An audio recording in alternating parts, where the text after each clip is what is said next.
Bonsoir à tous. J'espère que vous m'entendez bien. J'espère que vous allez tous bien. Ça fait plaisir de se retrouver un amphi, mais visiblement pas encore complètement retrouvé, puisque on a beaucoup plus de monde en ligne qu'en amphi, mais ça va venir, ça va venir. On y croit. Le plaisir de la conférence en présentiel, c'est quand même autre chose. Donc, merci beaucoup de vous être inscrits, que ce soit en distanciel ou en présentiel, à cette conférence pour vous présenter, vous l'aurez tous compris, le dernier numéro de la revue internationale et stratégique, Géopolitique et entreprise, évolution des firmes, évolution du monde. Je vous promets qu'on n'a pas improvisé la revue il y a 3 semaines au vu des événements en Ukraine et des questionnements que ça pose sur les entreprises. Et justement, je vais peut-être introduire, alors je remercie déjà mes 2 intervenants et que je vous présenterai au fur et à mesure que je leur donnerai la parole. J'excuse Anaïs Vogilis qui devait nous rejoindre, mais qui est touchée par un vilain virus qui vraisemblablement n'est pas le Covid, mais qui l'empêche quand même de sortir de chez elle, et c'était plus prudent qu'elle se repose. Donc elle s'excuse et elle ne pourra pas nous rejoindre. Donc pour revenir sur cette revue internationale et stratégique que vous connaissez tous, sur ce dossier, le projet du dossier, je dirais qu'il a presque 2 ans maintenant que nous souhaitions faire un dossier sur les questions géopolitiques et entreprises, parce que si vous suivez un petit peu nos activités et nos réflexions sur l'entreprise à l'IRIS, ça fait à présent 3 ans que nous avons lancé un programme qui s'appelle Géopolitique et entreprises, qui réfléchit au travers d'un certain nombre de consultations, d'un certain nombre de travaux aussi pour les entreprises, à la façon dont l'entreprise est impactée par la géopolitique, avec un constat qui était assez clair pour les personnes qui m'ont aidé à monter ce programme, le constat qu'au fond, les entreprises percevaient la géopolitique au mieux comme un enjeu qui intervenait dans leur stratégie d'une manière ou d'une autre, parce que préfigurant un contexte dans lequel elles évoluaient, au pire qui ne le voyaient pas du tout et qui ne se posaient pas du tout la question, alors qu'en fait, on se rend compte quand on réfléchit à ces questions géopolitiques que même une entreprise qui ne serait pas présente à l'international, qui n'exporterait pas, ce matin je citais à mes étudiants que je vois là et que je remercie d'être présents, le paysan breton par exemple, eh bien il se trouve qu'il le veuille ou non, impacté aussi par des questions géopolitiques. Et si je me permets de le citer, c'est parce que ce sont des personnes travaillant directement avec ces entreprises, ce type de structure, qui se sont inquiétés il y a déjà quelques années, ça nous avait accompagnés, ça nous avait aidé aussi à réfléchir ce programme, qui s'étaient inquiétés il y a déjà quelques années de l'impact de la géopolitique sur leur activité, alors même qu'ils étaient relativement peu présents à l'international. Et donc, c'est vrai que ça a participé de notre questionnement, de nous dire, mais au fond, comment l'entreprise est-elle touchée par l'international? Alors, bien sûr, il y a eu tous les cas et toutes les polémiques que vous pouvez connaître, depuis Lafarge en Syrie, au questionnement de Total à rester puis à quitter la Birmanie il y a quelques années. Et puis ces dernières semaines, vous l'avez vu, les questions qui se sont posées sur toutes ces entreprises qui sont présentes en Russie. Doivent-elles partir? Doivent-elles rester? Et au fond, quand on a commencé à réfléchir sur ces questions d'interaction entre la géopolitique et l'entreprise, on s'est aperçu que certes, il y avait le contexte qui impactait sur l'entreprise, qu'il y avait aussi, d'une certaine manière, au-delà du contexte, des impacts indirects, des impacts plus stratégiques, pourrait-on dire, d'une situation de relations internationales en général qui s'imposait aux entreprises et qui déterminait ces relations internationales, qui pouvaient déterminer à un moment donné le sens du vent et donc les opportunités ou au contraire les risques auxquels étaient confrontées les entreprises. Mais très rapidement, on s'est aussi questionné sur la responsabilité des entreprises.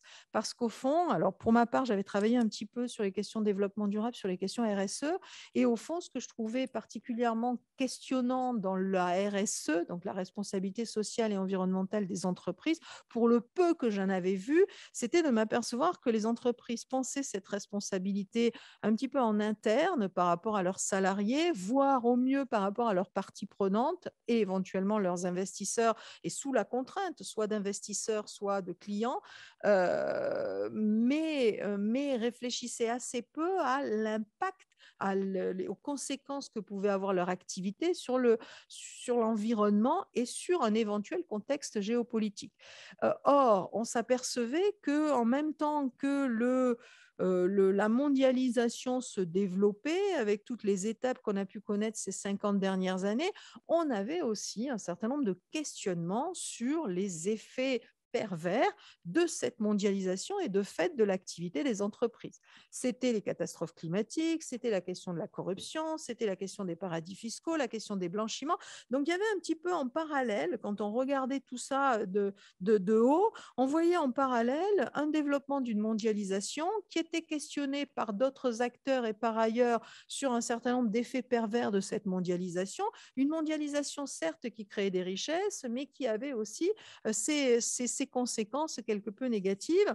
Et c'est là qu'on a commencé à se questionner sur la responsabilité. Est-ce qu'au fond, au-delà de la RSE, pour une entreprise œuvrant dans un monde devenu global, qu'elle soit à l'international ou qu'elle n'y soit pas, est-ce qu'il n'y avait pas aussi un questionnement sur sa responsabilité politique et géopolitique?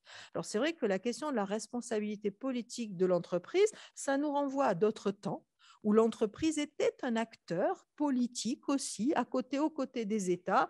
Petit rappel sur les systèmes de sécurité sociale, les régimes spéciaux viennent directement de régimes qui avaient été en son temps mis en place par des secteurs d'activité, donc par des acteurs privés, et perdurent aujourd'hui, pour certains, pas pour tous, parce qu'on n'a pas réussi à fusionner tous ces régimes dans un seul régime. Je ne suis pas en train de vous dire qu'il faut réformer la sécurité sociale, ce n'est pas du tout mon propos, hein, mais c'était juste pour vous rappeler que l'action politique des entreprises a existé en son temps. Alors, ça peut aussi être de mauvais souvenirs, voire de très mauvais souvenirs, et je ne suis pas en train de dire qu'il faut y revenir, mais le questionnement de l'entreprise comme acteur politique n'a pas toujours été tranché du côté du non. Il n'y a pas ce n'est pas le rôle de l'entreprise que d'avoir une action politique. L'entreprise est d'abord là pour faire du business. Ça n'a pas toujours été dans l'ordre des choses et ça ne s'est pas toujours imposé aux sociétés. Et on reviendra sur la question historique dans un instant avec Félix Torres.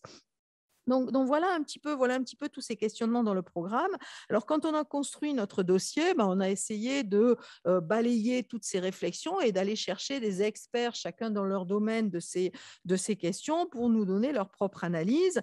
Et au fond, ce qu'on peut dire et la façon dont est structuré le dossier, c'est que la géopolitique s'impose aux entreprises et interfère avec l'activité des entreprises et vice-versa, au moins à plusieurs niveaux. Donc, le cadre général, on l'a déjà dit, et on va voir comment, au fond, la question de la taxation, on voit dans le dossier comment la question de la taxation des firmes multinationales re-questionne finalement notre relation à l'entreprise et l'implication de l'entreprise dans le fonctionnement de la mondialisation et dans la redistribution, puisqu'il y a un article de Quentin Parinello dans la revue.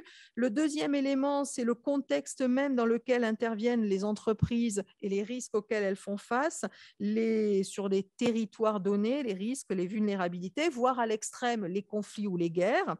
Et on a de ce point de vue dans le dossier un article qui est sur ce sujet de l'entreprise face à la guerre. On voit aussi, on a questionné aussi, on y revient dans un instant, la question de l'instrumentalisation des entreprises dans une guerre économique qui en dit ou n'en dit pas son nom. Et je crois que c'était intéressant de se reposer la question dans ce contexte qui voit dominer une tendance, c'est la reformation de blocs dans l'affrontement entre la Chine et les États-Unis. Et puis se poser aussi la question, alors on voit aussi ce sujet-là, hein, de l'instrumentalisation des entreprises chinoises, avec Alizé Porné qui nous a rédigé, qui a accepté de rédiger un article. Et puis on a questionné ensuite sur cette responsabilité des entreprises. Alors une responsabilité des entreprises dans finalement un retour à une certaine forme de souveraineté nationale, avec l'idée de réindustrialisation, de relocalisation. Et c'est pour ça qu'on avait invité Anaïs Voigilis à venir s'exprimer sur le sujet, mais vous pourrez retrouver son papier et son analyse dans la revue, puisqu'elle avait rédigé un article. La question de la responsabilité qui est aussi posée par Patrick Dumière et qui essaye de dépasser à la fois le concept de RSE, mais aussi cet arbitrage que finalement se retrouvent souvent à faire les entreprises, probablement par manque d'anticipation et de compréhension du risque géopolitique, d'arbitrage entre le profit, les affaires et les risques de perte si on quitte un territoire à un moment donné, et puis la question de la réputation et l'arbitrage qu'on doit faire entre réputation et business, si vous me permettez cet anglicisme. Donc, on a véritablement essayé de voir tout ce sujet. Je vais peut-être tout de suite laisser la parole à Félix Torres.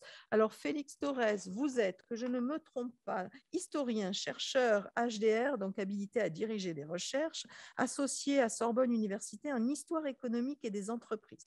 Vous êtes aussi directeur et fondateur du cabinet d'histoire, Conseil public histoire, et auteur de l'article Les entreprises auteur de l'article dans notre revue, bien évidemment, les entreprises sont-elles un instrument de la guerre économique entre États, une perspective historique? Justement, je ne vais pas aller plus loin, je vais vous poser cette question. Il faut l'allumer. Ouais. Bonsoir, merci de venir en présentiel, merci aussi d'être là par le numérique, et merci aussi à l'Iris et à Sylvie de m'avoir invité à la fois dans ce numéro et à la fois dans ce débat. Comment dire les choses? Moi, je suis historien, c'est-à-dire depuis 30-40 ans, je fais des histoires d'entreprise. Donc, j'ai vu l'entreprise française en particulier se mondialiser au cours des années 80, 90, 2000. J'ai fait des livres sur les entreprises françaises en Chine. J'ai aussi travaillé sur la RSE, on en reparlera, avec un livre en particulier, deux livres. L'un s'appelle L'intelligence de l'entreprise, qui était consacré à l'histoire de l'idéologie patronale depuis 40 ans en France. Et l'autre, c'était un livre récent, Que peut l'entreprise, qui était une satire, une critique de la notion de RSE. L'entreprise qui dit le bien et le mal. Alors, je crois qu'on vit aujourd'hui, c'est clair, avec la guerre en Ukraine et toutes les sanctions et l'affrontement, je dirais, à la fois politique, militaire, idéologique et autres. Bon, je crois que vous avez une chance, je ne sais pas si c'est une chance, pas pour les Ukrainiens, bien sûr, mais on vit un changement de bloc, on vit un changement de paradigme. Le monde a basculé, on passe d'un paradigme à un autre, sachant qu'évidemment, comme en géologie, quand on a un tremblement de terre ou un séisme géologique, des signes avant-coureurs étaient là, et le basculement, une fois que le basculement a lieu, on dit « Ah, mais oui, les entreprises sont géopolitiques, mais oui, la géopolitique, c'est important. » Et on redécouvre, mais qu'est-ce que l'Allemagne s'est mise dans les bras de la Russie avec le Nord Stream 1 et le Nord Stream 2? Ça paraît évident aujourd'hui, le roi est nu, comme dirait Andersen, mais il est clair parce qu'on a changé de paradigme. Mais les craquements de paradigme, ils datent en fait du début des années 2000. Je vais y revenir.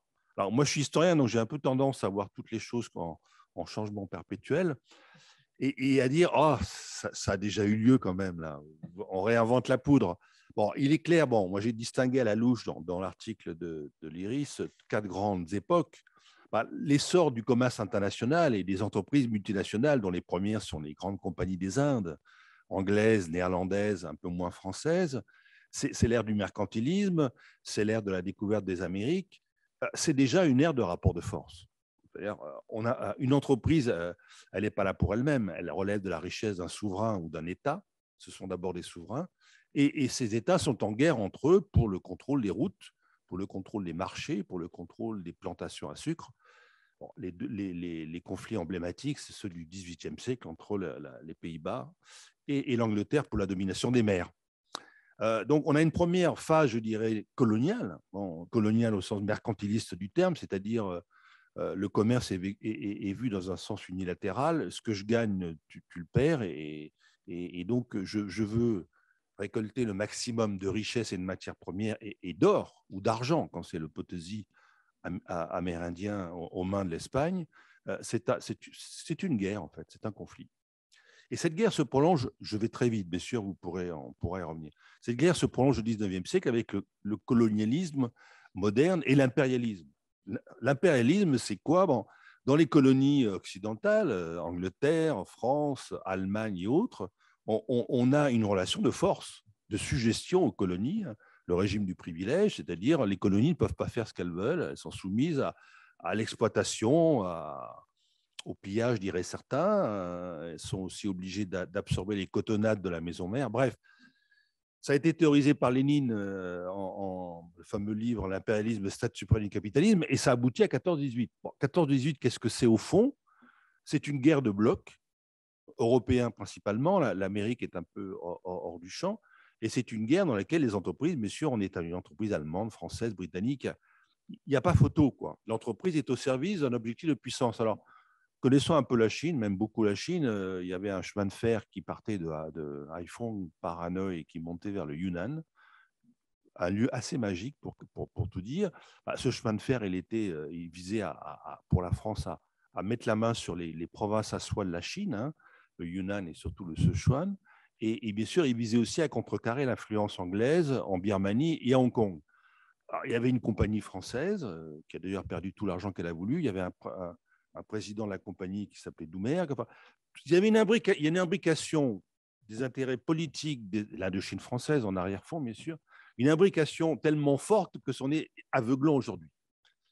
Et puis on arrive au XXe siècle et au début du XXIe, et là je dirais qu'il y a une exception qui est l'hégémonie américaine. Parce qu'au fond, on voit apparaître des entreprises, la première, je crois que c'est Singer, les machines à coudre, qui commencent à aller overseas, vendre des machines à coudre, vendre des hamburgers, vendre des bouteilles de Coca-Cola, vendre tout ce que vous voulez, mais elles vont ailleurs dans le monde pour des intérêts purement domestiques, c'est-à-dire elles voient le monde comme un grand marché. Bon, le marché américain est déjà un très grand marché intérieur. Elles vont overseas pour élargir ce marché, à partir des années 50, 60 surtout.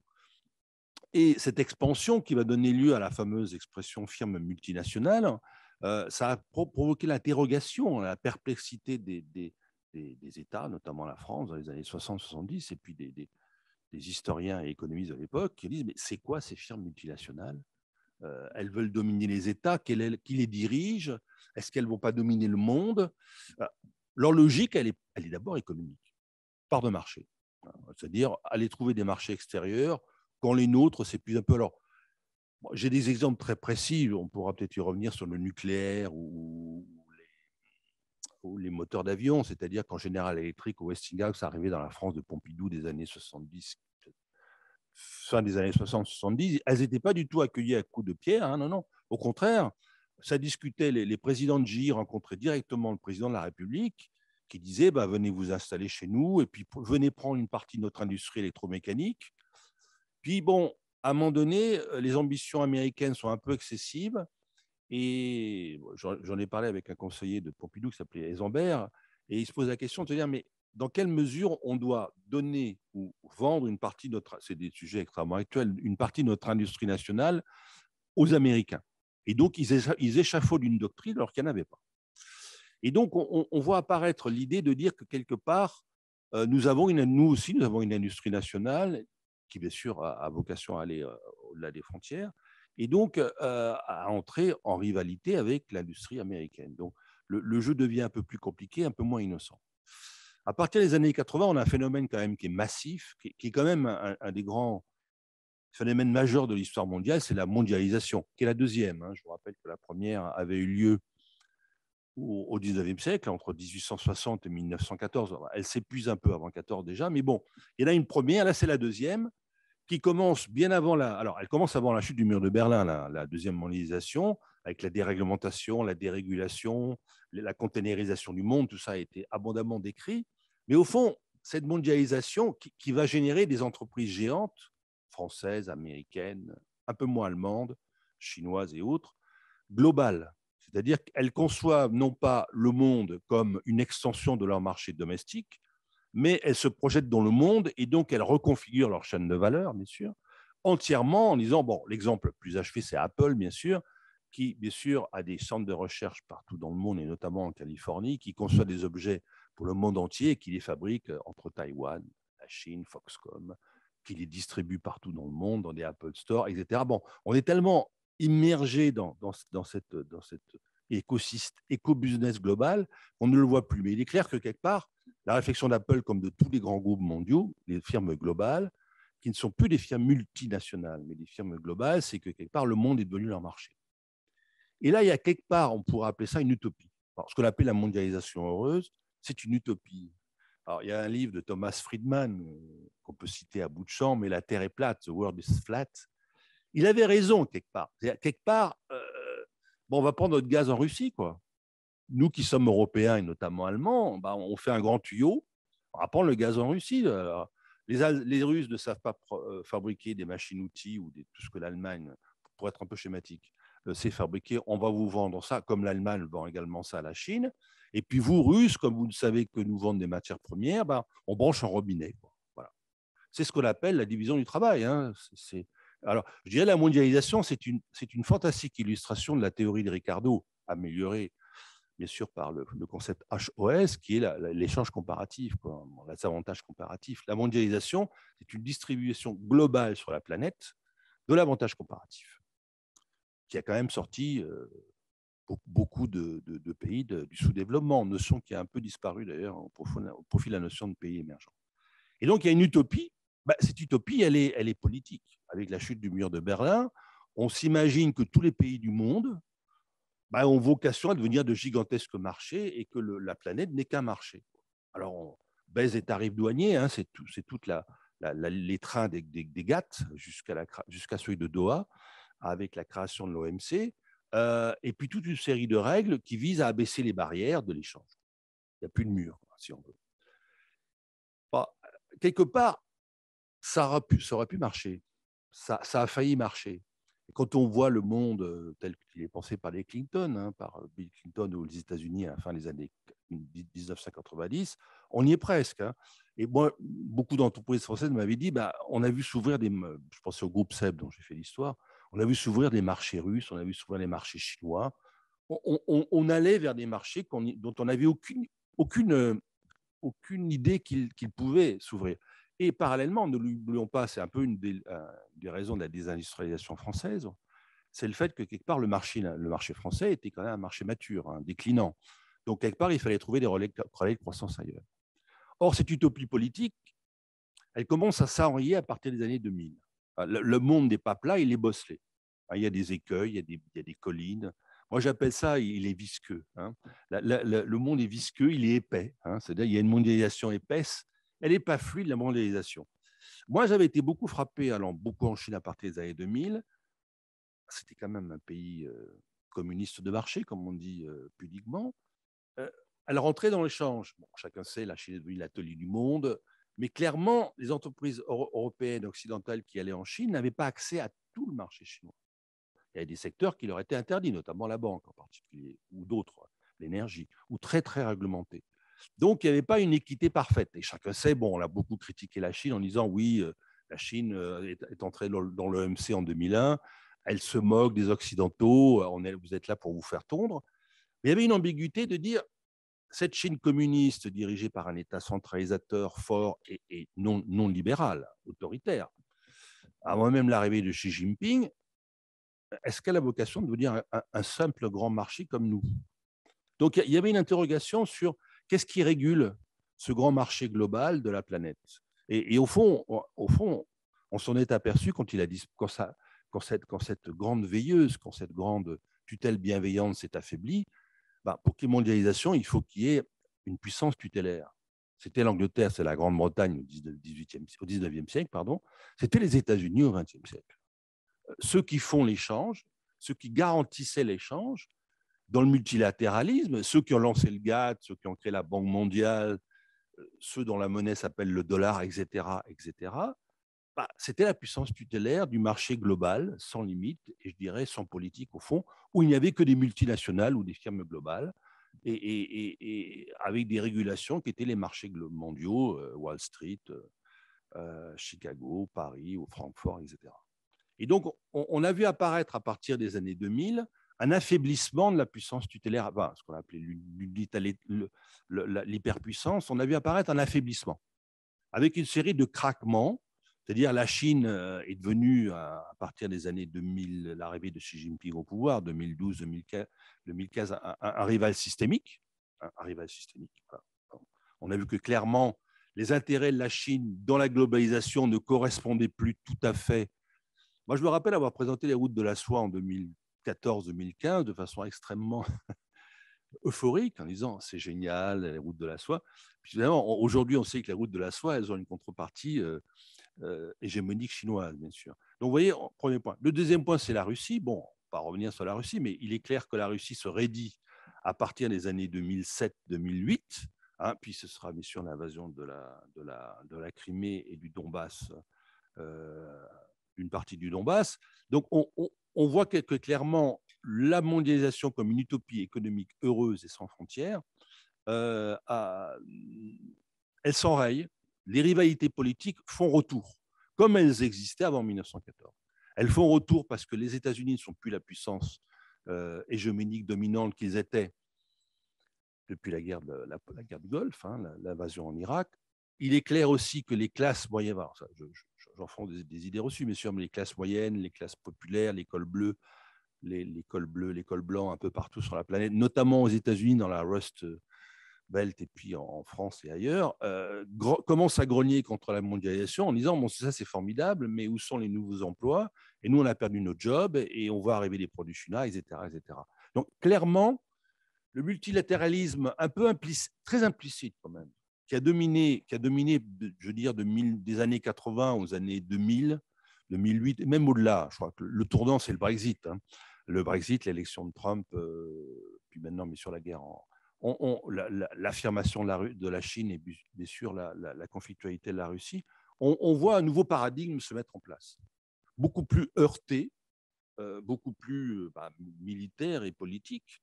Alors là, je dirais, je m'arrête provisoirement sur développer, mais on est sorti donc d'une phase de la mondialisation qui nous avait fait oublier les fondamentaux de la globalisation, c'est-à-dire il faut une puissance tutélaire qui organise le jeu, hein, et qui garantisse avec ses 12 porte-avions, les 12 forces aéronavales partout sur le globe, le libre-échange des biens et des services, aux conditions et au canon américain, bien entendu. C'est comme ça. Il faut se servir du dollar, il faut accepter les règles américaines. Si vous ne le faites pas, il vous arrive des malheurs. Donc, on voit apparaître une conflictualité de l'espace géopolitique et alors, point important, une renationalisation. C'est-à-dire, durant la mondialisation, il y a eu quantité de livres et d'articles qui nous ont dit qu'il n'y avait plus les États-nations allaient disparaître. L'État-nation, il allait être dépassé par les organisations multinationales, par les ONG. Bon, bref, il n'avait plus de pertinence. Et c'est un peu ce que, quand Lionel Jospin, dans ce mot malheureux ou tellement juste, avait dit l'État ne peut pas tout, et il avait dit ça au cœur de la mondialisation, hein, en 2001, je crois. Ça voulait dire, au fond, on n'y peut pas grand-chose. Le libre jeu du marché et de l'échange, à l'échelle globale, on n'y peut pas grand-chose. Et là, on va apparaître le retour des États. Et alors là, c'est un sujet immense parce qu'il est clair que là, on est en terrain, à ma connaissance, bon, il y a beaucoup de presse qui est parue sur ce qui se passe depuis quelques mois. On est dans un terrain vierge. Les nouvelles règles du jeu, il va falloir les inventer, les forger dans un rapport de force, il va falloir les conceptualiser. On ne sait, parce que ce retour des États est extrêmement ambigu. Hein. Est-ce que l'État, et notamment, je l'indique un peu dans mon article, c'est le rapport avec les entreprises. Les intérêts des entreprises ne coïncident pas avec les intérêts des États. L'intérêt des entreprises françaises ne coïncide pas exactement avec les intérêts de l'État français. Bon, l'État peut bien dire je vais faire un grand plan pour être, l'État dans un cadre européen désormais, souveraineté énergétique, souveraineté stratégique, souveraineté industrielle, on va réindustrialiser. Très bien. Qu'en pensent ces entreprises? Il faut de leur demander d'ailleurs.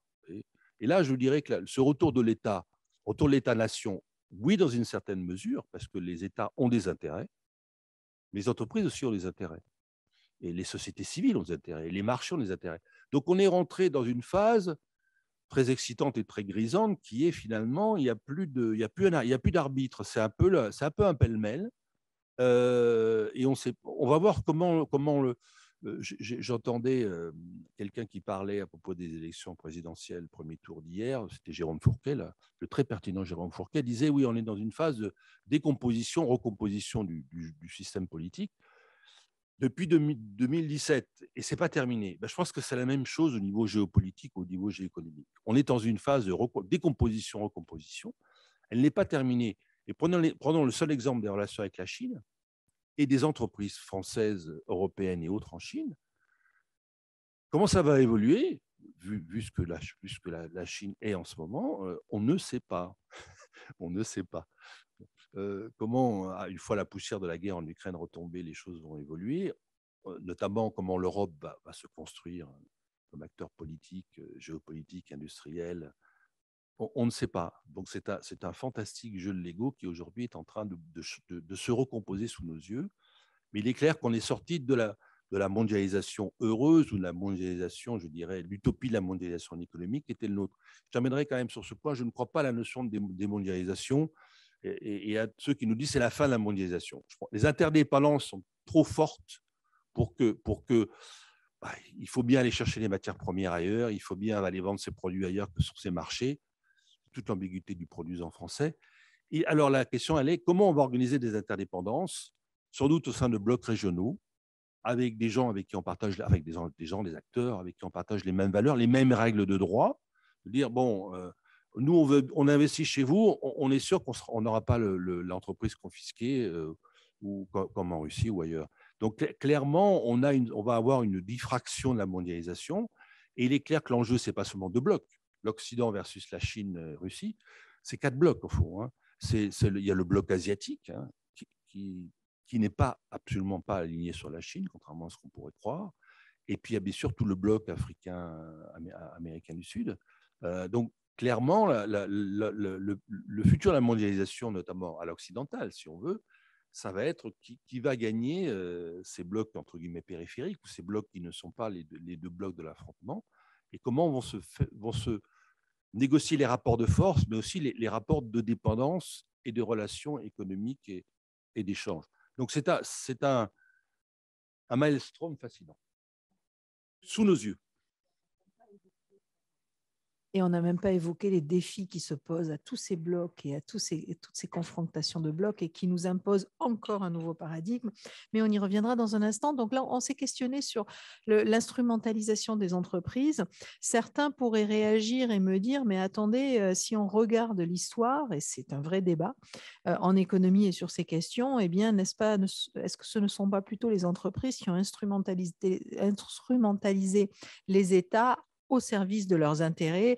La colonisation est souvent interprétée par certains ainsi. Et au fond, les entreprises qui aujourd'hui traduisent au-delà des seules multinationales, mais l'activité, le secteur d'activité qui traduit peut-être le plus cette prise de pouvoir à tous les niveaux des entreprises, ce sont les GAFAM. Vous avez parlé d'Apple tout à l'heure comme firme globale. Est-ce que firme globale, ça veut dire une entreprise qui est tellement puissante qu'elle n'a plus besoin d'être rattachée à un État? Donc, je vais céder tout de suite la parole à Charles Thiboux. Vous êtes chercheur associé à l'IRIS, doctorant en sciences politiques à l'Université de Paris 1 Panthéon-Sorbonne, et vous avez écrit dans notre dossier Les GAFAM et l'État, réflexion sur la place des grandes entreprises technologiques dans le champ du pouvoir. Quel est le pouvoir de ces grandes entreprises? J'ai une petite remarque dans les questions en ligne de Thomas qui nous rappelle et qui se questionne sur Elon Musk qui fournit aujourd'hui un soutien technique à l'Ukraine pour garantir un accès à Internet par satellite. Est-ce un exemple de géopolitique façonnée par l'entreprise? Ça rejoint exactement la question que je voulais vous poser et sur laquelle porte votre article. À vous, Charles. Merci beaucoup, Sylvie. Merci de cette invitation. Merci à vous d'être venu et d'assister même à distance à cette discussion. Bon, c'est toujours un peu compliqué pour moi de parler d'un article que j'ai écrit. J'ai l'impression de me répéter ou de faire du commentaire sur ce que j'ai dit. Donc, désolé si mon propos est un peu brouillon. Et d'autre part, on ne sait jamais à qui on a affaire dans un public. Et donc, c'est toujours difficile d'ajuster le niveau de langage. Donc, excusez-moi si je vous parais trop simple et pardon si ça vous semble beaucoup trop abscon.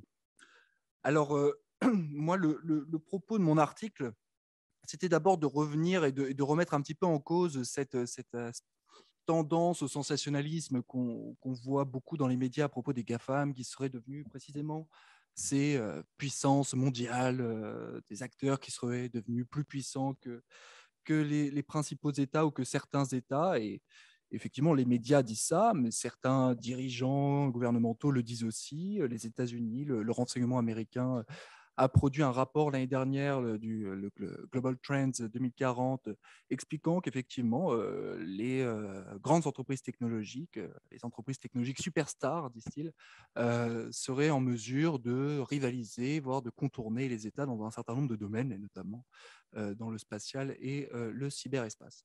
Donc, j'avais envie effectivement de revenir là-dessus, en me disant que c'était quand même un peu trop simple d'aller sur ce terrain-là de la grande puissance, les mastodontes. D'ailleurs, le simple acronyme de GAFAM nous fait tous un petit peu peur, et je trouve que ça ne fait pas vraiment avancer la réflexion. Et ce qui me paraissait peut-être intéressant, c'était de ne pas réifier précisément ni les GAFAM, ni les États.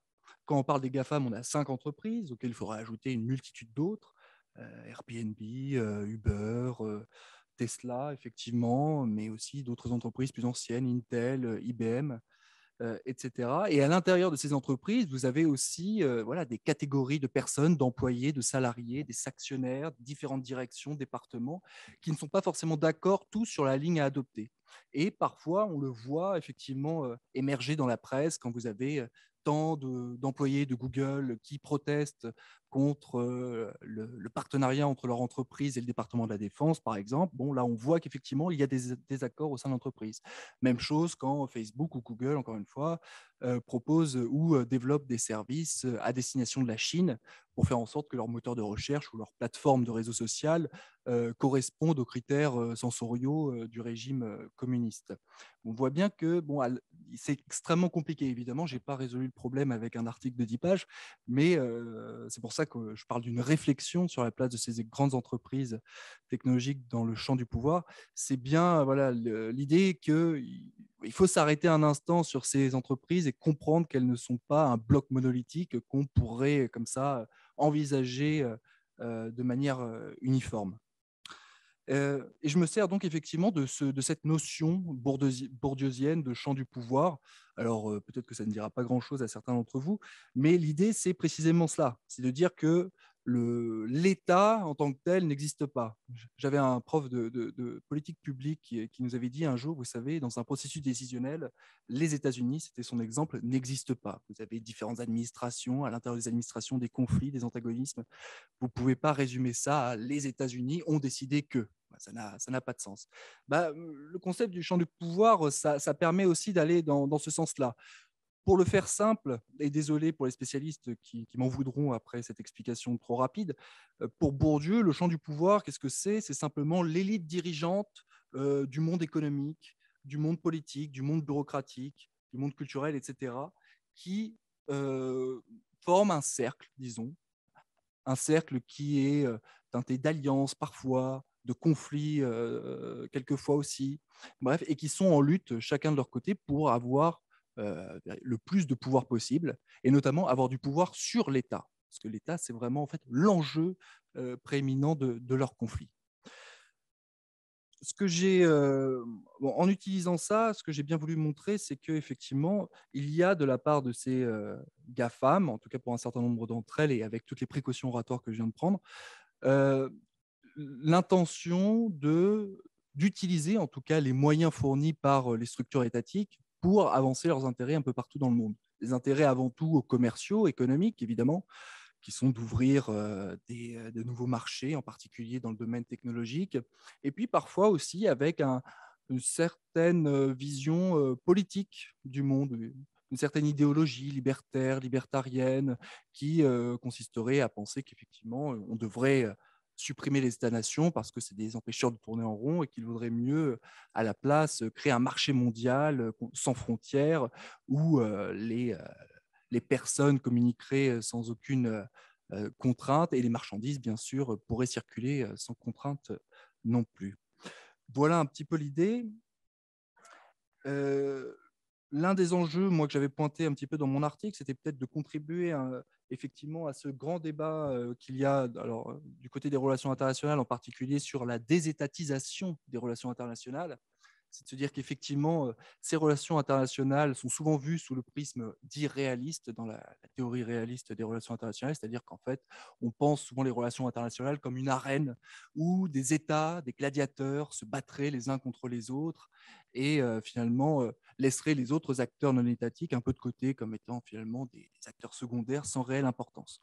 Et en même temps, j'ai voulu aussi remettre un petit peu en question l'approche transnationaliste qui, elle, va considérer plutôt que ce sont les acteurs non étatiques qui sont très importants et que les États, finalement, c'est secondaire dans le monde de la mondialisation. Tout ça n'a pas grand intérêt. Bon, et là aussi, je ne suis pas tout à fait d'accord. Je crois que c'est d'une autre manière qu'il faut le faire. Alors, le plan que j'ai adopté dans cet article, et là que je vais reprendre ici en résumant vraiment à gros traits, d'abord une première partie sur l'origine de ces entreprises et de leur dépendance principielle aux politiques publiques du gouvernement fédéral américain depuis les années 30. Alors évidemment, ces entreprises n'étaient pas nées dans les années 30, mais je pense que beaucoup de choses remontent à cette époque.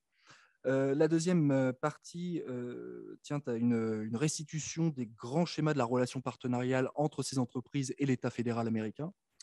Donc voilà, une relation de coopération, de collaboration entre ces entreprises et l'État. Et la troisième partie, qui est peut-être finalement la plus intéressante, qui est liée à, ça a été évoqué par Félix Torres, qui est liée à l'autonomisation tendancielle de ces entreprises vis-à-vis de leur état de tutelle. Autonomisation que j'essaie d'expliciter, mais qu'il faut aussi nuancer. Alors, donc cette première partie sur l'origine de cette dépendance des entreprises à l'égard de l'État, des entreprises technologiques à l'égard de l'État fédéral américain. Bon, il faut bien comprendre qu'aux États-Unis, on a affaire à ce que Dominique Pestre et Christophe Bonneuil appellent un État entrepreneur de science. On a vraiment, de la part de l'État fédéral, une sorte de grand ordonnateur du système technoscientifique, avec une vraie importance dans le monde des grandes entreprises technologiques, surtout à partir des années 30. C'est vrai un petit peu avant avec toutes les lois, vous connaissez, antitrust, Sherman Act, etc. Mais ça prend vraiment de l'importance dans les années 30 et on le voit bien avec une entreprise emblématique du premier 20e siècle américain, qui est IBM.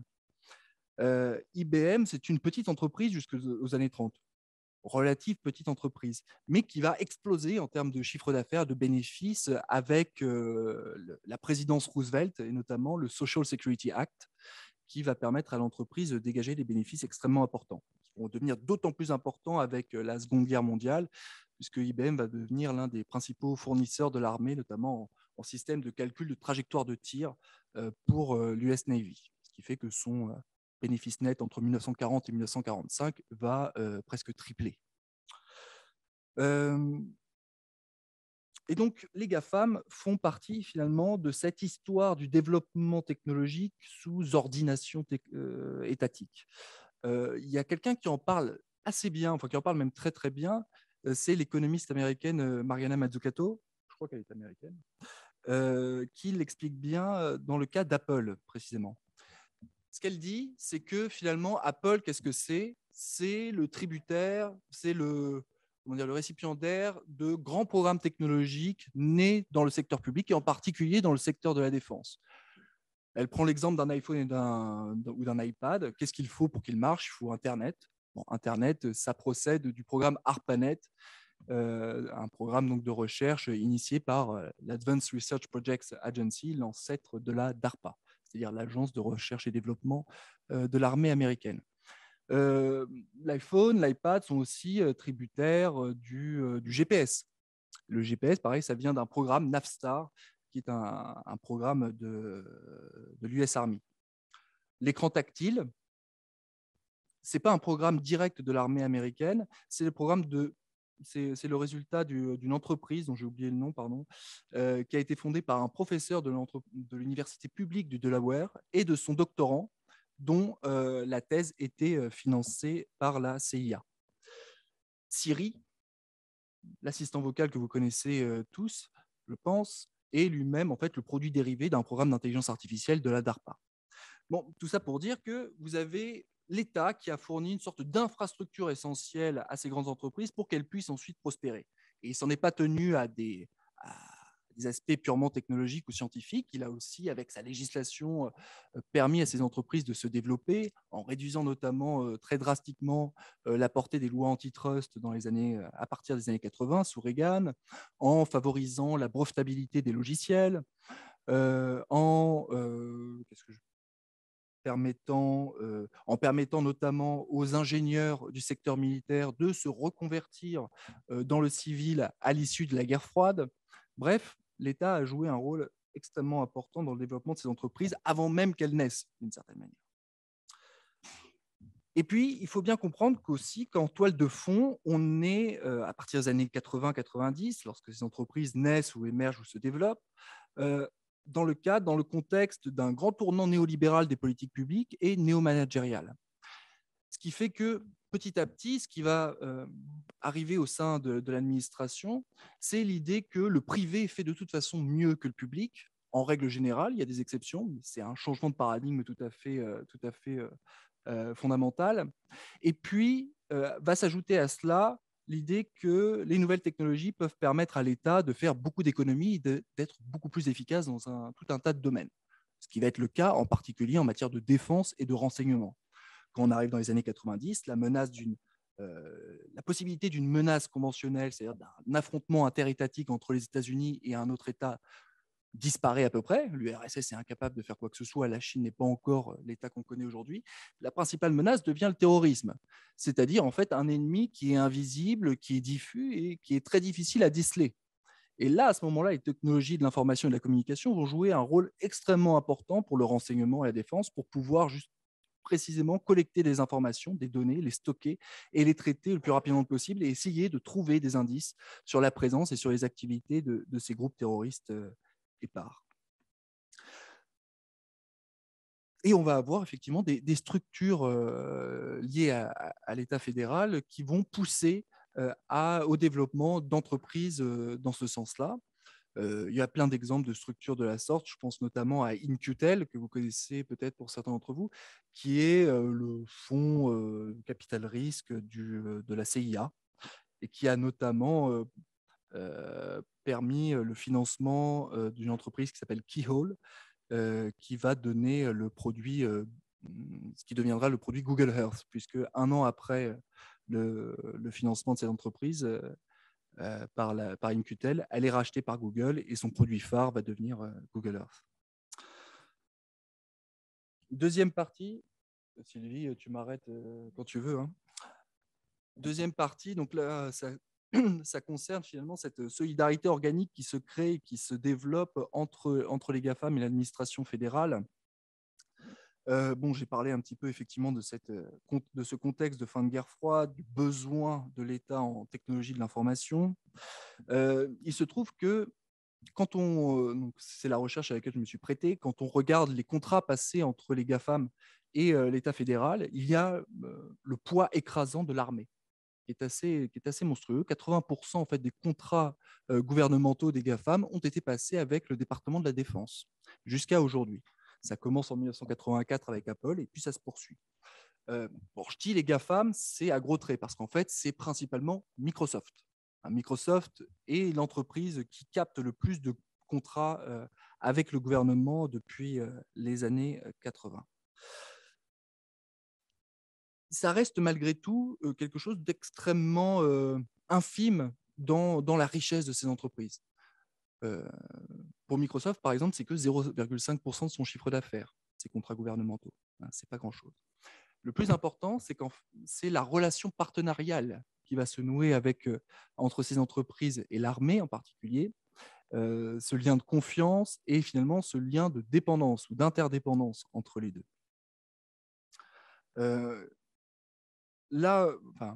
Une manière de voir ce lien se créer et se développer, c'est de regarder l'évolution des dépenses en lobbying et en financement de campagne de ces entreprises. On voit une explosion à partir des années 2008-2009, c'est-à-dire au moment où Barack Obama accède au pouvoir aux États-Unis. Et c'est tout à fait proportionnel avec l'augmentation des contrats fédéraux, d'ailleurs. Plus ces entreprises augmentent leur financement d'influence, donc du lobbying, du financement de campagne, plus elles reçoivent de contrats venant du gouvernement. il faut voir aussi que ces entreprises sont parmi celles qui dépensent le plus d'argent en matière d'influence. Google est l'entreprise qui est le premier contributeur au comité de campagne de Joe Biden en 2020, suivi de près par Microsoft qui doit être troisième, et suivent Apple, Amazon, et ça doit se terminer par Facebook à la 8e place. Donc, c'est une entreprise qui finance énormément la vie politique américaine. Il participe beaucoup aussi à ce qu'on appelle les comités consultatifs fédéraux, c'est-à-dire des organes un petit peu informels qui sont présents dans tous les départements et agences et qui vont venir conseiller l'administration sur tel ou tel point. Et on voit aussi une augmentation très importante du nombre d'employés de ces entreprises dans ces comités chargés de conseiller le gouvernement. Et ces entreprises deviennent aussi de plus en plus des relais, des auxiliaires de l'action gouvernementale aux États-Unis et à l'étranger.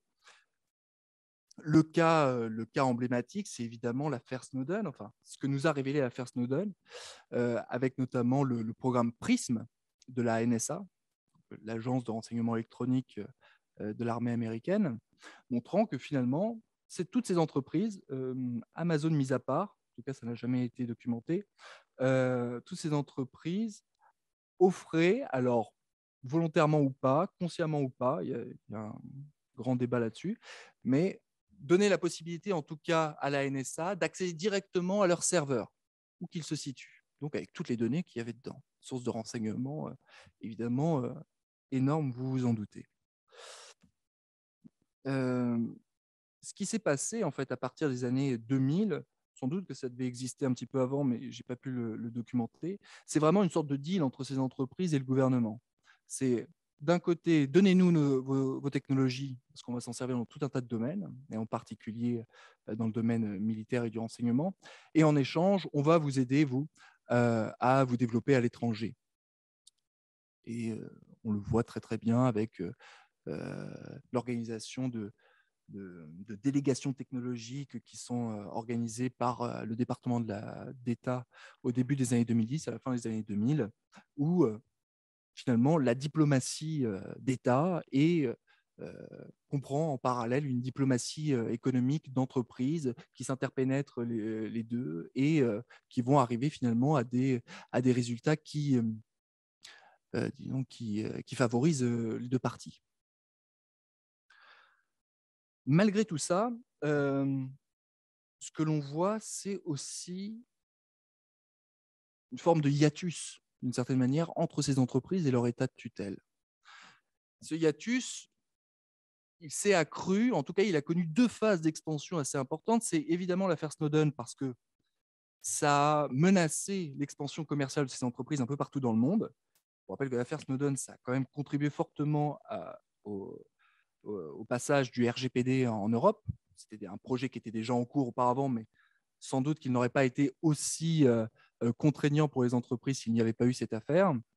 Et puis, l'autre élément de disjonction stratégique qui a pu émerger entre ces entreprises et l'État, c'est aussi le tournant nationaliste du gouvernement américain, et en particulier son tournant sinophobe, très important à partir de la présidence de Donald Trump. Et ce qui s'est passé, c'est effectivement de 2 minutes. Pardon. Et ce qui s'est passé, c'est effectivement des partenariats noués, multipliés entre ces entreprises et la Chine en particulier. Alors que la Chine devenait en parallèle l'ennemi à abattre, le rival systémique, la principale menace à l'hégémonie américaine. Ce qui est intéressant, c'est que ces partenariats se sont noués notamment dans des domaines, dans les secteurs technologiques de pointe, notamment l'intelligence artificielle. Vous avez eu notamment un partenariat en intelligence artificielle entre Google et l'université de Tsinghua, qui a été signé en juin 2018 et qui n'est pas anodin, parce que l'université de Tsinghua, c'est une université extrêmement proche de l'armée chinoise. Et personne ne pouvait douter à l'époque que les technologies qui transiteraient dans cette université viendraient alimenter le complexe militaro-industriel chinois, en particulier sur ces domaines de pointe. Ce qui fait que, à peine un an plus tard, en 2019, on a commencé à entendre de la part de hiérarques du département de la Défense, y compris du secrétaire à la Défense, Patrick Shanahan, que Google était tout simplement un traître. Quelque chose de tout à fait extraordinaire par rapport à la période précédente où Google était considéré, et ces autres entreprises étaient considérées comme véritablement des relais d'influence du gouvernement fédéral sur le reste du monde.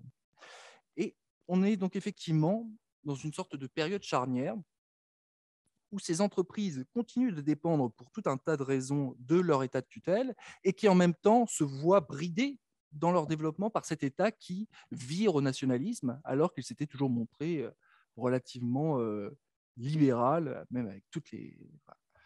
En tout cas, pour son propre compte, en tout cas, il était assez libéral sur le reste du monde. Et donc voilà, je terminerai là-dessus. On est aujourd'hui effectivement à une période charnière. Peut-être que cette disjonction stratégique que j'ai évoquée tout à l'heure entre l'État fédéral américain et les GAFAM va s'accentuer et on pourra voir se multiplier des dissonances jusqu'à une prise d'indépendance totale. Ça, c'est une possibilité, elle me paraît faible. Et l'autre possibilité, c'est une reprise en main extrêmement autoritaire de l'État fédéral sur ces entreprises avec ce que l'on entend aujourd'hui, vous savez, ces enquêtes antitrust, ces procédures de démantèlement qui pourraient survenir, etc. Et qui, à ce moment-là, reviendraient à placer ces entreprises de nouveau sous le contrôle de l'État, mais avec le risque qu'elles perdent en puissance et qu'elles ne permettent plus à l'État fédéral de projeter sa puissance sur le reste du monde. Merci.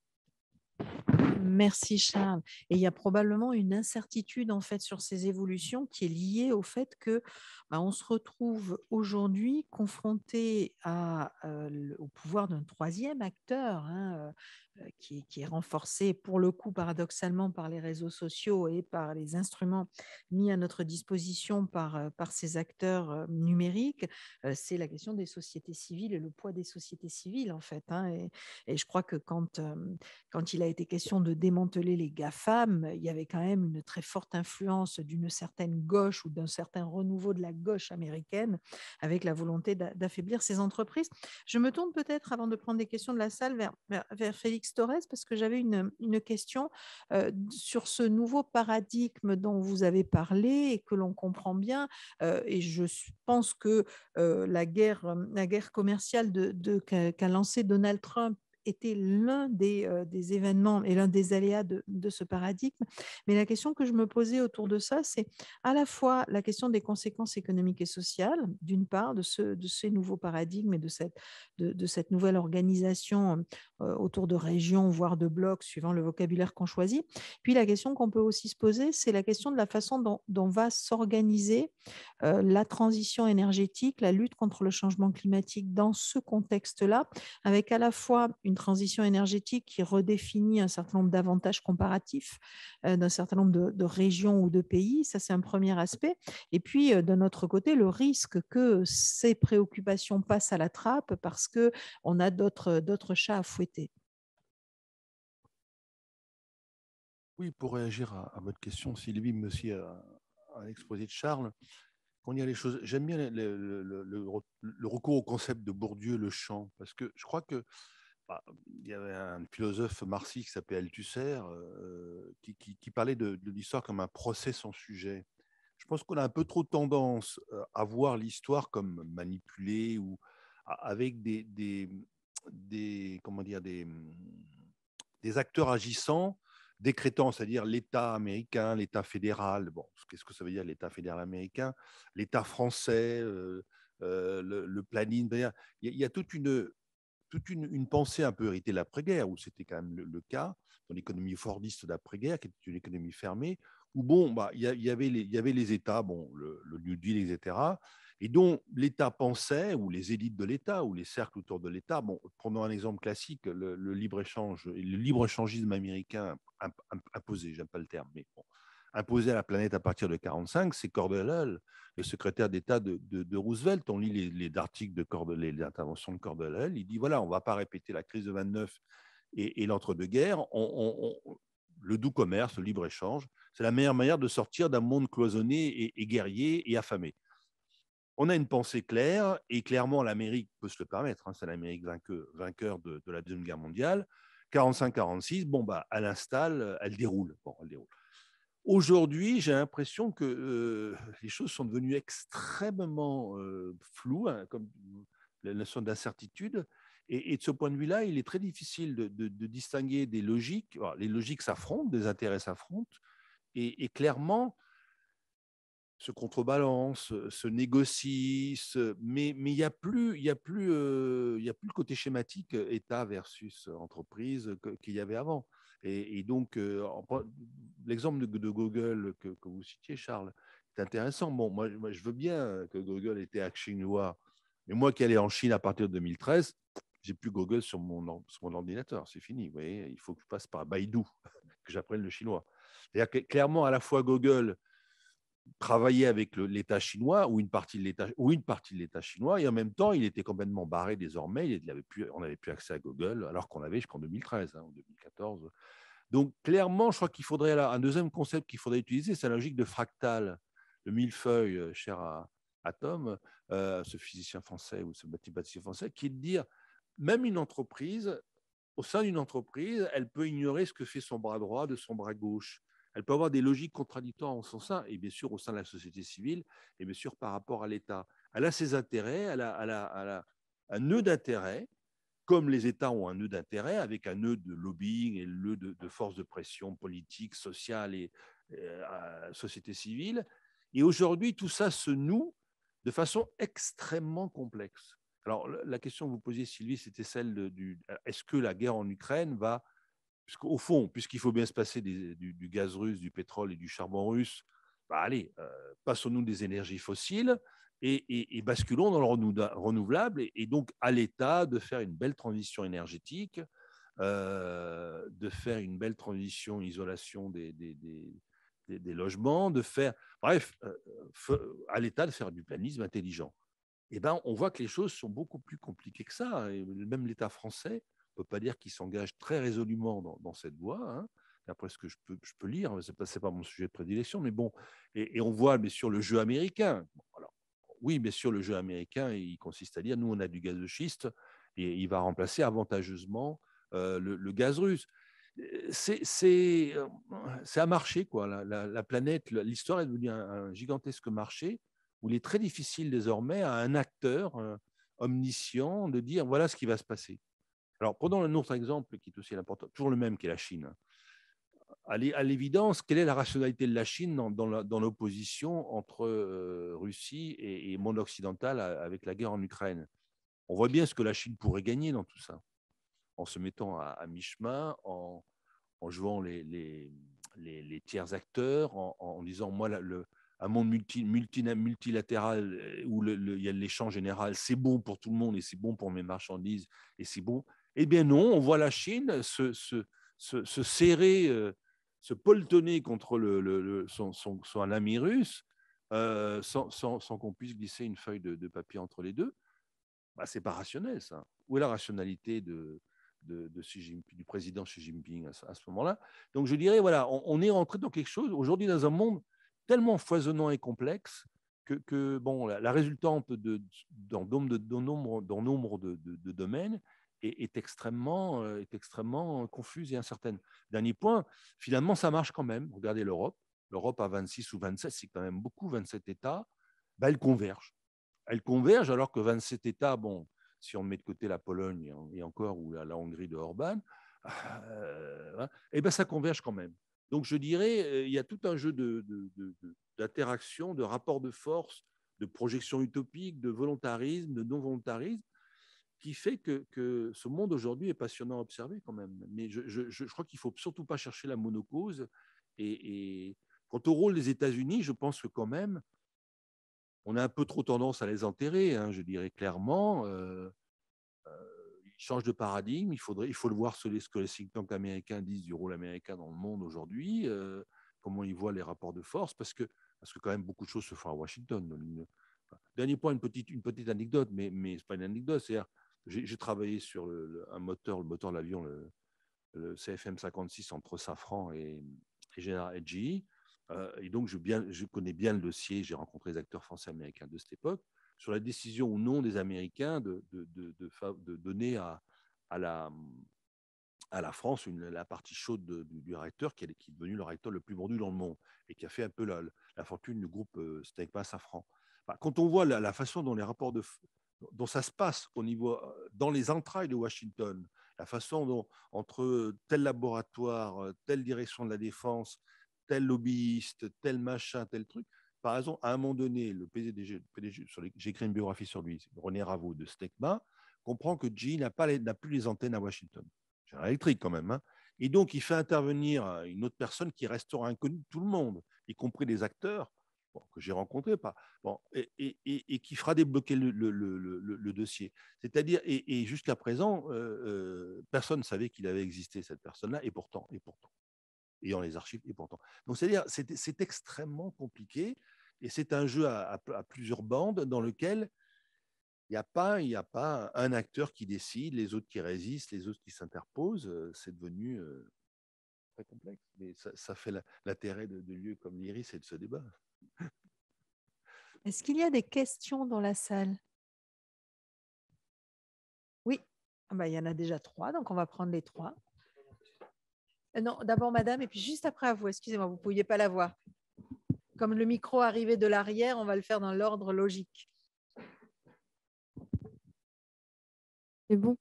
Oui, bonsoir. Je voulais savoir ce que vous pensiez de l'accord qui a été conclu dans le cadre de l'OCDE l'année dernière pour la taxation des multinationales et comment est-ce que les relations, surtout entre les GAFAM et l'État américain, se recomposent. Et puis, deuxième petite question, qu'est-ce que vous pensez aussi de ce qui s'est passé avec le contrat de Naval Group en Australie et l'intervention de l'État américain et du Royaume-Uni. Merci.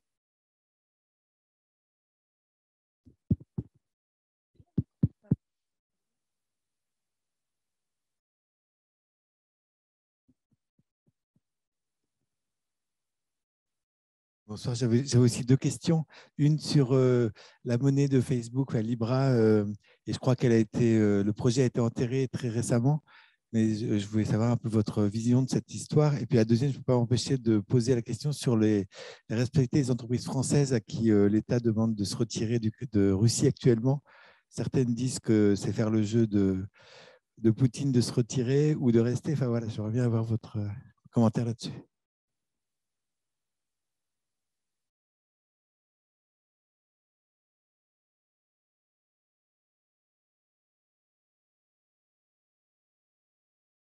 Bonsoir, merci beaucoup. J'avais deux petites questions. Une première, c'est qu'on a parlé beaucoup d'entreprises et on a un petit peu évoqué le cas en parlant rapidement d'Elon Musk dans le cas de la guerre en Ukraine. Et moi, ça me faisait penser, aujourd'hui, on parle un peu là, dans cette conférence des entreprises, comme on a pu parler des États à un moment donné, comme vous l'évoquiez au début de votre intervention. Et je me faisais cette réflexion par rapport à ce que Jean-Baptiste Durosel avait pu faire sur l'homme d'État.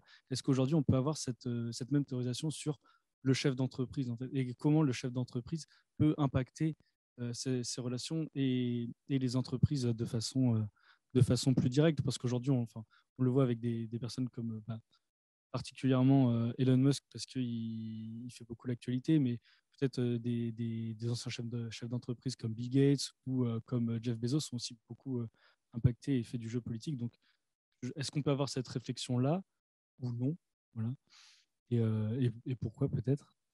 Et sinon, peut-être pour revenir sur l'intervention de M. Torres, vous parliez du monde qui se divise en 4 blocs, et notamment du bloc asiatique. Moi, je t'ai fait cette question. Par exemple, quid du Japon et de la Corée du Sud? Est-ce qu'ils sont dans le bloc asiatique ou est-ce qu'ils sont dans le bloc occidental? Merci. Ah, allez-y, allez-y. Oui, on fait toutes les questions comme ça. On bonsoir. a de quoi réfléchir entre-temps. Ça chauffe. Ça chauffe. Bonsoir à tous. Merci à vous 3 pour cette conférence.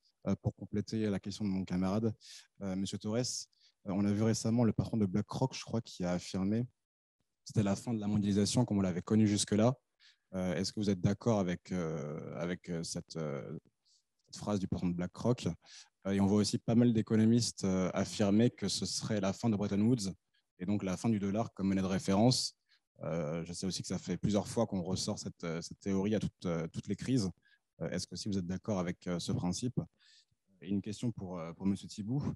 Vous avez bien rappelé que l'État américain était souvent derrière les grandes entreprises américaines, les grandes innovations, Internet et tout ça.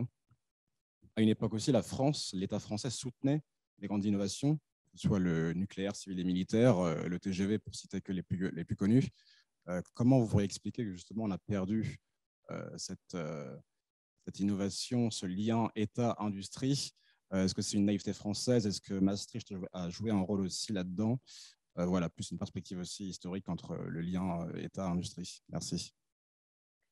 Merci à vous tous pour ces questions. Alors moi, je les ai notées, si vous ne les avez pas toutes notées. Charles, tu veux commencer à répondre à certaines d'entre elles? Pas sur la question sur l'accord GAFAM.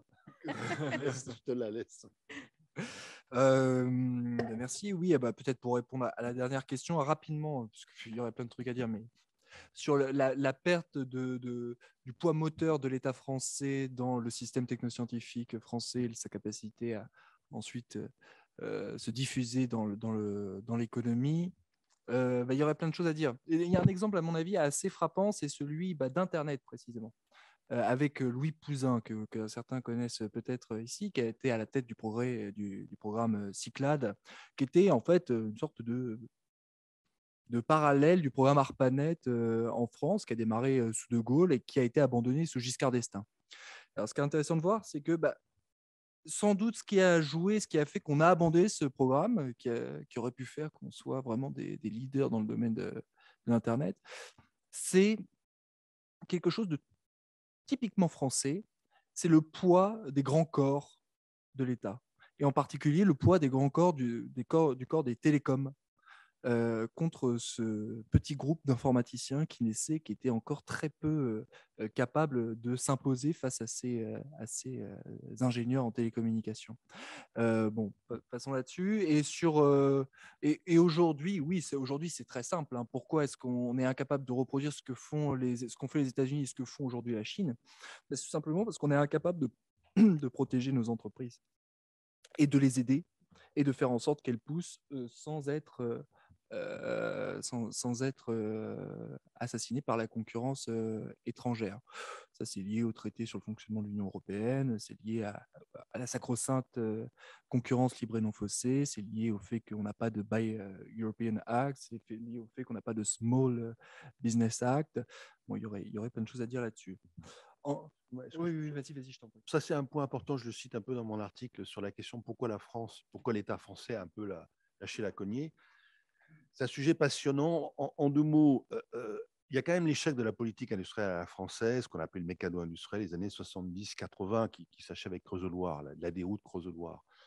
Et il est clair que la façon dont l'entreprise française s'est modernisée, je l'ai vu en direct. Je travaillais pour Schneider, qui s'appelait enfin Schneider, puisqu'il s'appelait Schneider, maintenant Schneider Electric, au Creusot-Loire, tout ça.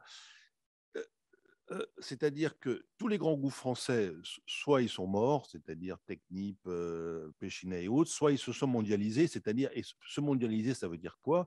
Ça veut dire pas seulement aller chercher des parts de marché ailleurs, mais c'est aussi se financiariser, c'est-à-dire avoir un capital sur les bourses mondiales qui permettent de lever des investissements et d'investir et d'avoir un retour. Il y a un groupe qui n'a pas du tout compris ça.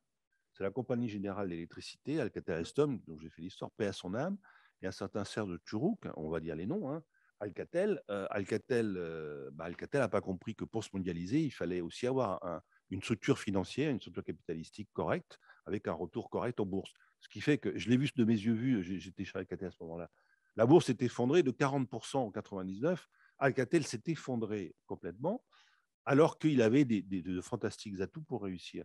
Or, c'est l'exemple, c'est l'exception. Les autres, Vinci, Veolia, L'Oréal, Lafarge,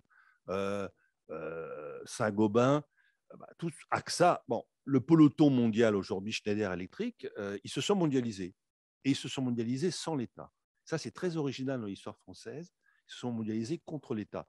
L'État a quand même leur a donné un coup de pouce, ça s'appelle la dérégulation du marché financier, c'est le Big Bang à la française, pour ne pas décrocher de Londres. La bourse française se dérégule dans les années 86-88. C'est le Trésor qui organise ça. Et vous savez pourquoi le Trésor organise ça? C'est pour négocier la dette française à des bons prix sur les marchés mondiaux. Authentique. L'État français, le Trésor a été modernisateur pour ses intérêts à lui. Et ça a favorisé l'émancipation des sociétés françaises.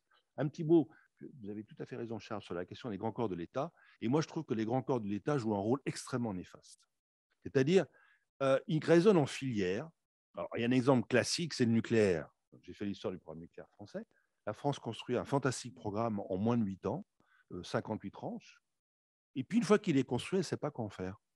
Elle ne sait pas le renouveler, elle ne sait pas le vendre à l'étranger. Un peu en Chine, il y a encore, on pourra en parler si vous voulez. Elle ne comprend, elle ne se pose pas la question de dire j'ai une technologie que j'ai développée, francisée, puisque c'est une technologie américaine. Comment bon. Alors, l'État, qu'est-ce qu'il sait faire? C'est contrôler, faire une filière. Et on a un épisode qui s'appelle quand même, on ne va pas le passer par perte et profit historique, c'est Areva. Fantastique montage entre le CEA, Cogema, les corps des mines. Bon, on connaît la fin de l'histoire, hein, 15 à 20 milliards de dettes, une catastrophe totale. La seule chose que n'ont pas compris le corps des mines, c'est où est le marché, quoi. Parce que je veux bien qu'on critique le business pour le business ou le marché. À un moment donné, il y a un marché. Qui achète les centrales? Qui achète les réacteurs? C'est quoi? Où est le marché? Et le marché, par définition, bah, il est vif, il change. Il y a des innovations.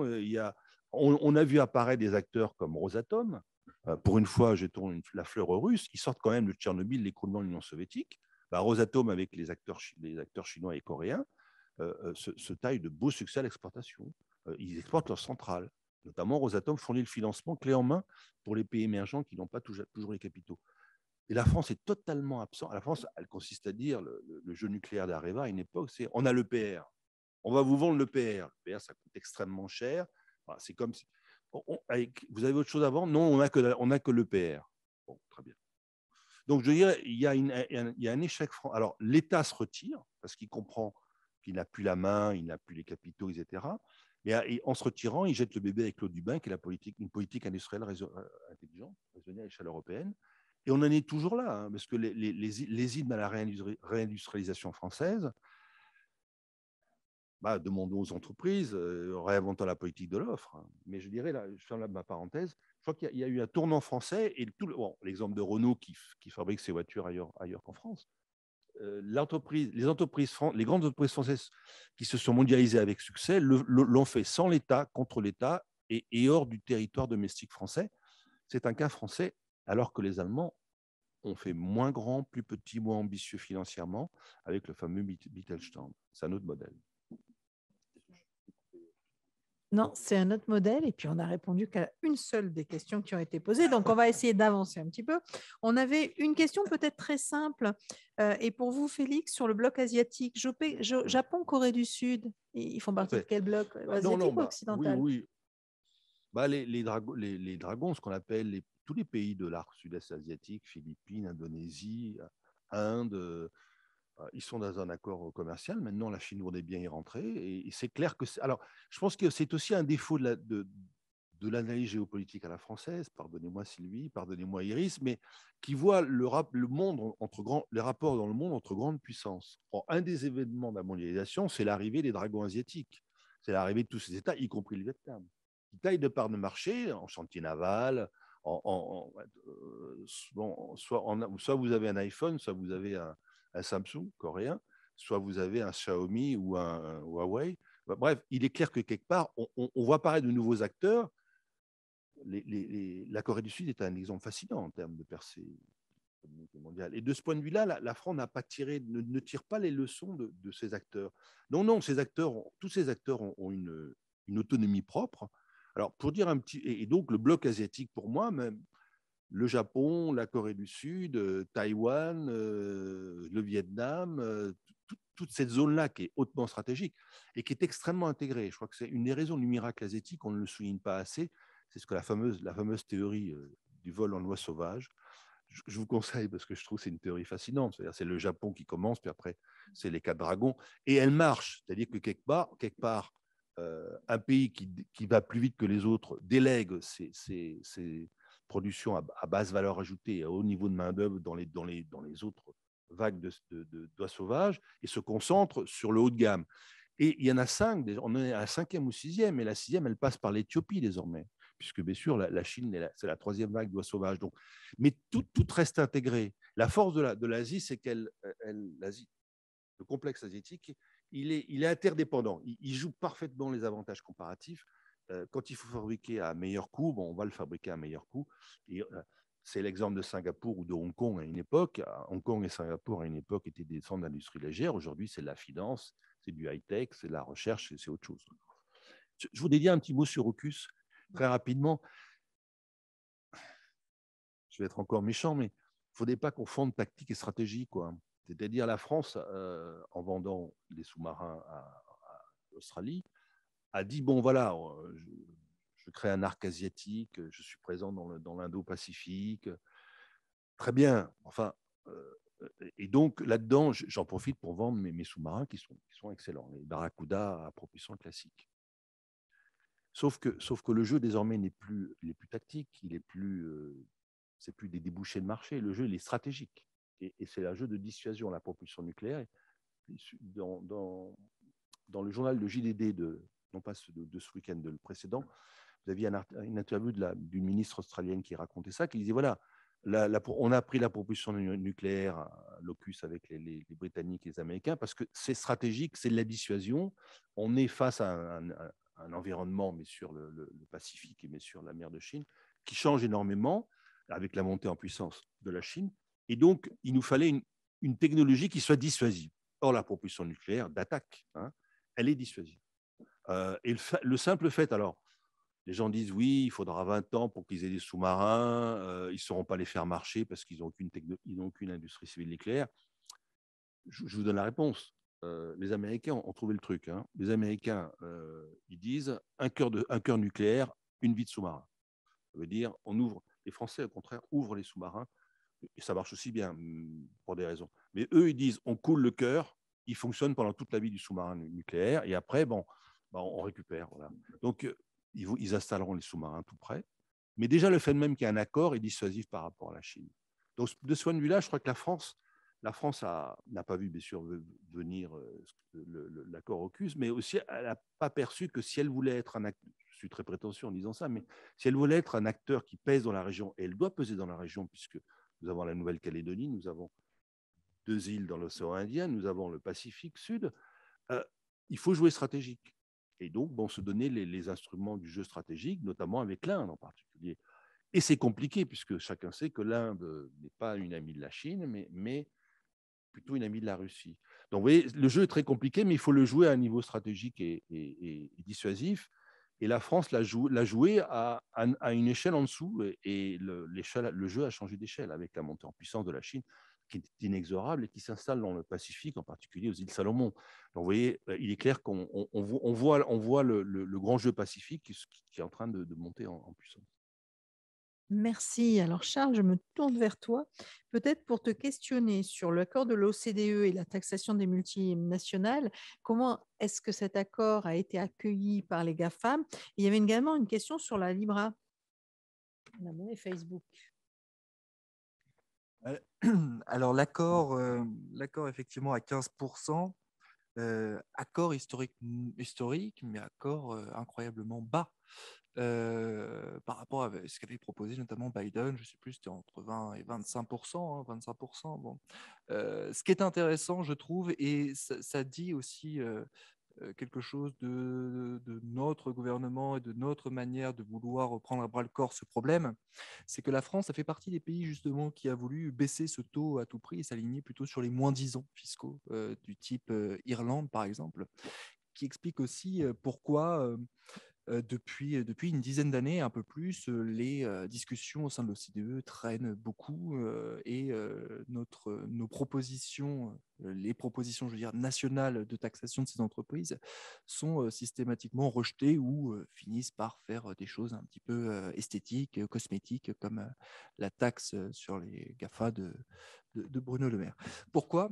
Tout simplement parce qu'en fait, qui dit taxe des GAFAM dit taxe sur les grandes entreprises françaises. Et aucun gouvernement n'a envie de taxer ces entreprises, tout d'abord parce que ce sont effectivement des facteurs de richesse importants pour la France, et puis je m'arrêterai là. Sur la Libra, C'est pas un sujet que j'ai beaucoup suivi parce que très vite, en fait, il m'est apparu mort-né. J'imaginais pas du tout que les États laissent faire et qu'une entreprise soit capable de créer une monnaie qui ne soit pas adossée soit au dollar, qui soit pas adossée au dollar, qui ne soit pas ensuite soutenu par les différentes banques centrales. Bon, ça me paraissait tellement dépendant a priori des États et des structures traditionnelles de la finance que je voyais mal comment ça aurait pu faire quelque chose de tout à fait révolutionnaire. Et de fait, ça a été, c'est un projet qui a été avorté, mais qui démontre néanmoins que voilà, une entreprise comme Facebook a aussi cette volonté de contourner les États. Et voilà, c'est tout à fait lié avec ces grandes idées de Mark Zuckerberg de vouloir en fait faire en sorte que les États-nations disparaissent au profit de communautés post-politiques plutôt liées à des affects. Voilà, c'est des communautés de loisirs, c'est des communautés d'habitus, dirait Bourdieu. C'est l'idée finalement voilà, de passer du modèle de la société au modèle de la communauté au sens durkheimien du terme.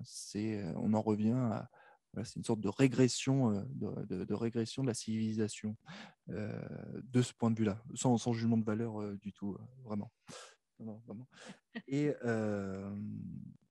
non, non, vas-y. On va peut-être finir avec Félix sur la Russie et la question sur la Russie. C'est la question qui a été posée sur la Russie. D'abord, on voit bien la géopolitisation des rapports de force et on a quand même le sentiment, bon, osons jeter le terme, les emprunts russes, quoi. Il y a un côté.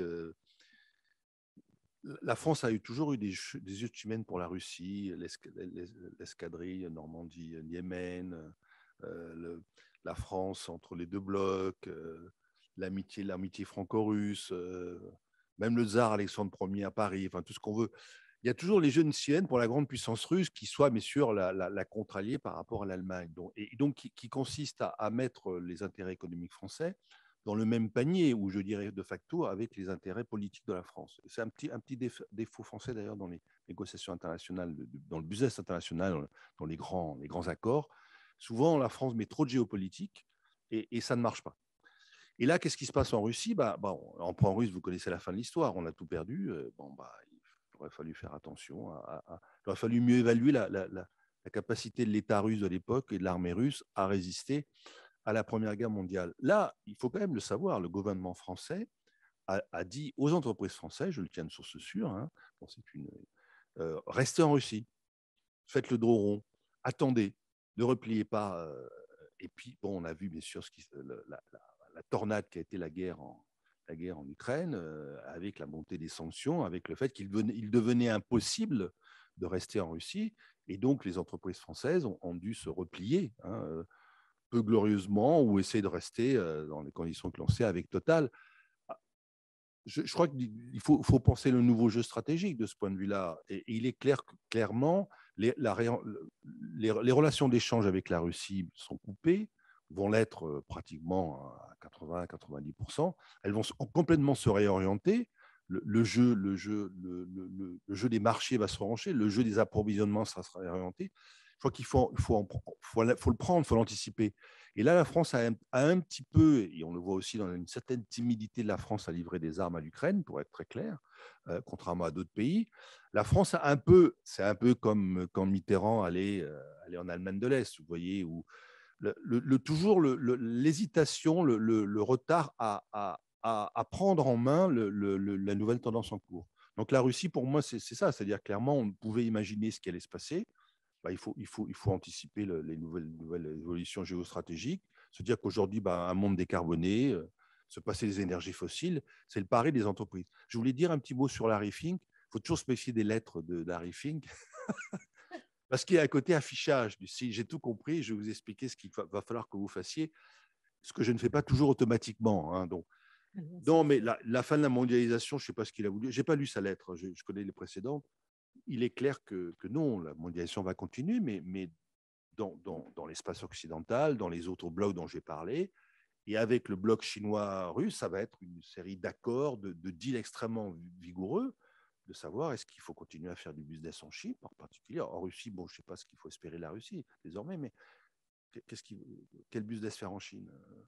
Juste un petit mot sur la stratégie d'IBM en Chine. Il y a un excellent livre qui s'appelait de Edward C. The China Strategy, publié en 2013-2014, qui expliquait bien ce que vous disiez sur Apple, Google à Shenhua.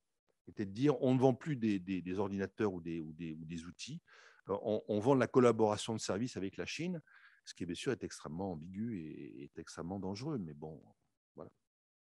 Merci à vous deux, merci à vous tous d'avoir été là ou derrière vos écrans. Notre conférence est terminée. Bonne soirée à tous et à très bientôt.